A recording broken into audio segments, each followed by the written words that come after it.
আমার দেশের কত ধনী আল্লাহ পাওয়ার জন্য মাহে রমজান আসলে মক্কায় দৌড়ায়, মদিনায় যায়, কয় মক্কায় নামাজ পড়বো, মদিনায় নামাজ পড়বো।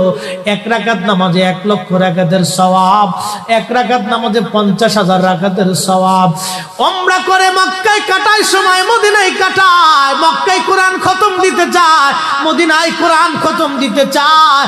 সওয়াব মাহে রমজানে অগণিত সওয়াবের আশায় ব্যক্তিগুলি আল্লাহর ঘরে হাজিরা দেয়, কিন্তু বাড়ির পাশে গ্রামের কত গরিব মানুষ টাকার অভাবে বাবা ভালো ইফতার করতে পারে না, টাকার অভাবে কত মা ভালো সেহরি করে রোজা রাখতে পারে না।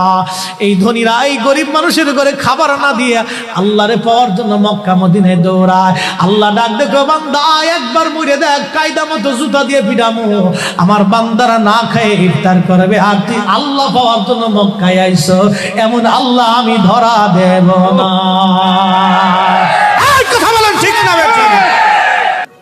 আমার দেশের কত ধনী আল্লাহ পাওয়ার জন্য মাহে রমজান আসলে মক্কায় দৌড়ায়, মদিনায় যায়, কয় মক্কায় নামাজ পড়বো, মদিনায় নামাজ পড়বো। এক রাকাত নামাজে 1 লক্ষ রাকাতের সওয়াব, এক রাকাত নামাজে 50,000 রাকাতের সওয়াব। উমরা করে মক্কায় কাটায় সময় মদিনায় কাটায়, মক্কায় কোরআন খতম দিতে চায়, মদিনায় কোরআন খতম দিতে চায়। সওয়াব মাহে রমজানে অগণিত সওয়াবের আশায় ব্যক্তিগুলি আল্লাহর ঘরে হাজিরা দেয়, কিন্তু বাড়ির পাশে গ্রামের কত গরিব মানুষ টাকার অভাবে বাবা ভালো ইফতার করতে পারে না, টাকার অভাবে কত মা ভালো সেহরি করে রোজা রাখতে পারে না। এই ধনীরা এই গরিব মানুষের ঘরে খাবার না দিয়ে আল্লাহরে পাওয়ার জন্য মক্কা মদিনায় দৌড়ায়।